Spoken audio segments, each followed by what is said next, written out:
Yes, మళ్ళీ వస్తాను శాంతిప్రసాద్ గారు. అందసత్యం గారు, ఆంధ్రప్రదేశ్ రాష్ట్ర రాజకీయాలు చూస్తుంటే మనకు డబ్ల్యూడబ్ల్యూఈ అనే క్రీడ గుర్తుకొస్తుంది. రాష్ట్ర ప్రభుత్వం అన్ని వయలేషన్స్ చేసిందని చెప్తుంది, కానీ కేంద్ర ప్రభుత్వం ఫిర్యాదు చేయడం లేదు. వాళ్ళ దర్యాప్తు సంస్థలతోని ఎక్కడా కూడా కేసులు నమోదు చేసి దర్యాప్తు ముందుకు తీసుకెళ్తున్నటువంటి వైనం మనకెక్కడ కనిపించడం లేదు. పురంధరేశ్వరి గారు అక్రమ మద్యాలపైన ఫిర్యాదు చేసింది, ఆ కేసు ఎక్కడుందో తెలియదు. ఓటర్ల సంబంధించినటువంటి సున్నితమైనటువంటి డేటా, చాలా ఇంపార్టెంట్ డేటా వైలేట్ అయ్యింది, అది డిలీట్ అయ్యింది, తప్పుడు డేటాలు ఎంట్రీ చేశారని అన్నది ఎక్కడ కూడా ఇంతవరకు ఒక విచారణ చేపట్టినటువంటి దాఖలాలు ఎక్కడ కనిపించడం లేదు. బీజేపీ వైఎస్ఆర్సీపీ మధ్య ఒక అండర్స్టాండింగ్తో వర్బల్ వార్ కొనసాగుతుందని అనుకోవచ్చా మనం? మీరు అన్నది కరెక్ట్ అండి. ఎస్, ఇవాళ డబ్ల్యూడబ్ల్యూఈ ఫైటింగే నడుస్తుంది. ఎందుకంటే రాజకీయ అవసరాల దృష్ట్యా బీజేపీని అపోజ్ చేసే స్థితిలో ప్రతిపక్ష పార్టీలు లేవు. ఎస్, వ్యక్తిగత అవసరాల దృష్ట్యా జగన్ బీజేపీని అపోజ్ చేసే స్థితిలో లేడు. కాబట్టి కేంద్రంలో చేసేటువంటి పార్లమెంట్లో ప్రతి దానికి కూడా జగన్ మద్దతు ఇచ్చాడు. ఇది బీజేపీ అడ్వాంటేజ్ తీసుకుంటుంది. ముందు రాష్ట్ర విభజన కాంగ్రెస్ నెత్తనేసి బీజేపీ బలపడాలనుకుంది. కాంగ్రెస్ వాళ్ళంతా బీజేపీలో చేరిపోయారు. కానీ బీజేపీ వ్యతిరేకత ఆంధ్రప్రదేశ్లో కొనసాగుతా ఉంది. అది రాష్ట్ర విభజనకు వ్యతిరేకంగా ప్రత్యేక హోదా ఇస్తారని ఇవ్వలేదు. అట్లాగే మన ఉక్కు ఫ్యాక్టరీ ప్రైవేటీకరణ, ఇటువంటి అంశాలు మధ్యతరగతి ప్రజల్లో తీవ్రంగా వ్యతిరేకత అయినా ఉంది. దరిదాపు 75% లిటరేట్ ఓట్స్ ఉన్నారు. అందులో 50% మంది పత్రిక చదివి టీవీలు విని చైతన్యవంతమైనటువంటి ప్రజలు 50% ఉన్నారు. కాబట్టి వీళ్ళందరికీ బీజేపీ వ్యతిరేకత ఉంది కాబట్టి బీజేపీ బలపడలేదు.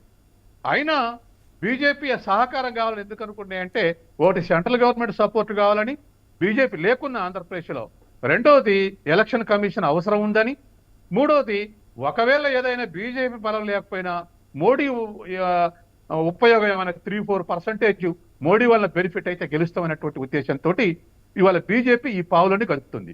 బీజేపీ ఆలోచన ఏంది? రేపు పార్లమెంట్లో వాళ్ళకి ఎప్పుడు కూడా వాళ్ళ వ్యూహంలో జాతీయం, తర్వాత కేంద్ర అధికారం అనేది మొదటి ప్రిఫరెన్స్ ఉంటుంది, రాష్ట్రాల అధికారం అనేది సెకండ్ ప్రిఫరెన్స్ ఉంటుంది. మీరు ఎక్కడైనా చూడండి, ఏ రాష్ట్రంలో అయినా. కాబట్టి ఇవాళ ఉన్నటువంటి దాంట్లో ఏది అడ్వాంటేజ్ ఉంటే అది ఉపయోగించుకోవాలనే ఆలోచనలు ఉంది. అంటే ఇప్పటికి కూడా రాష్ట్ర నాయకులు, బీజేపీ నాయకులు మాకు జనసేనతో మాత్రమే పొత్తుందని గత 2 ఏళ్లుగా చెప్తున్నారు. తెలుగుదేశం మాట తేట్లే.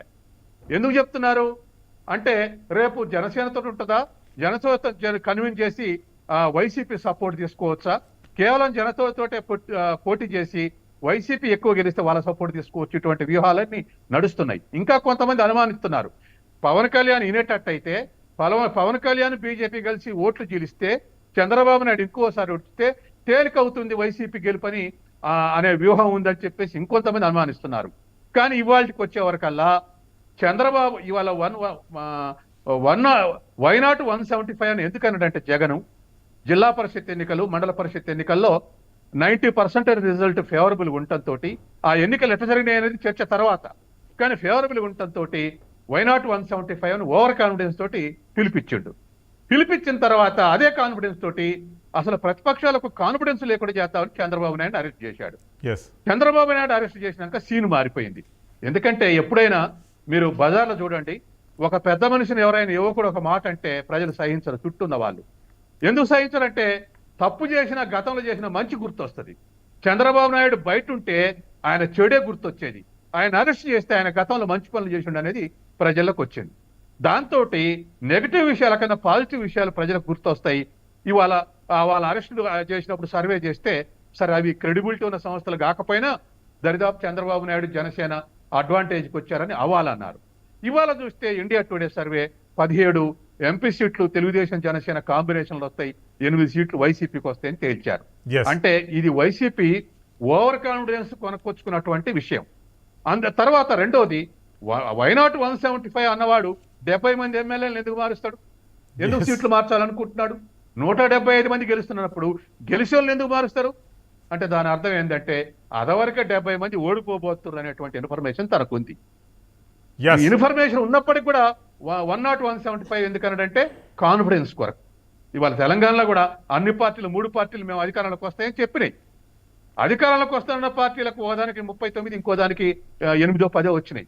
కాబట్టి కాన్ఫిడెన్స్ నిలబెట్టుకోవటానికి, ఎదురుగా ప్రజల యొక్క పార్టీల యొక్క కాన్ఫిడెన్స్ దెబ్బతీయటానికి ఇటువంటి పిలుపులు సహజం. తర్వాత ఇవాళ ఇంకొకటి జగన్ వెంటాడుతుంది. షర్మిల రాజకీయాలకు వచ్చింది. జగన్ అంటే 90% 10% అయిన రాజశేఖర అభిమానులు షర్మిలను అభిమానించే అవకాశం ఉంది. అది 20% పెరగవచ్చు, 30% పెరగవచ్చు. అది ట్రెండ్ని బట్టి ఉంటుంది రానున్న 2 నెలల్లో. తర్వాత తనకు ఒక నెట్వర్క్ ఉంది. ఇండియా కూటమి కనుక ఎన్నికల్లోకి వస్తే ఉభయ కమ్యూనిస్ట్ పార్టీలకు రాష్ట్ర వ్యాప్తంగా నెట్వర్క్ ఉంది. ఈవిడ అభిమానులు వాళ్ళ నెట్వర్క్ ఇదంతా ఉపయోగపడి 10%, 15% ఓట్లు చీల్చినా, లేదా ఒక 20-25% బలంగా చీల్చినా, రేపు ఈ 3 పార్టీల ఉన్నాళ్ళు టికెట్ అనౌన్స్ చేసినాక అలానే ఉంటారనే అవకాశం లేదు. రేపు షర్మిల కాంగ్రెస్ లో చేరొచ్చు.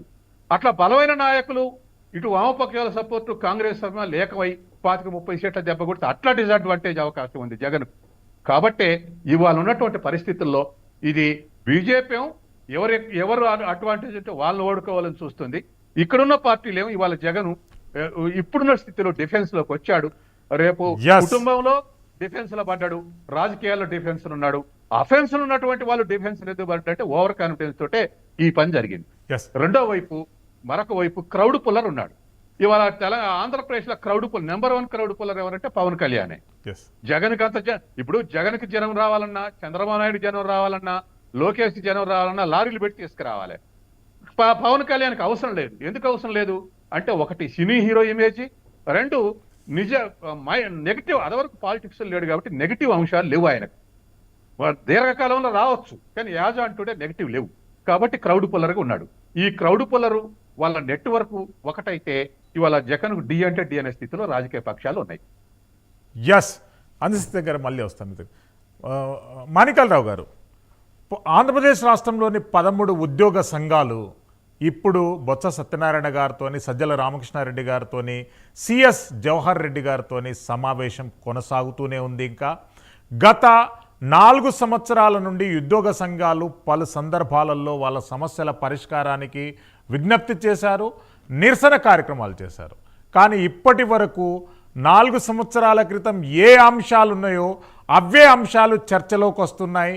వాటిని వెనకవి ముందుకు, ముందువి వెనకకు మార్చి చెప్తున్నారు. కానీ ఉద్యోగ సంఘాల ఉద్యమం పైన కూడా నీలినీడలున్నాయి. ప్రభుత్వం అనేటటువంటిది ఉద్యోగాలను పట్టించుకునేటటువంటి పరిస్థితులు, దాఖలాలు ఆంధ్రప్రదేశ్ రాష్ట్రంలో కనిపించడం లేదు.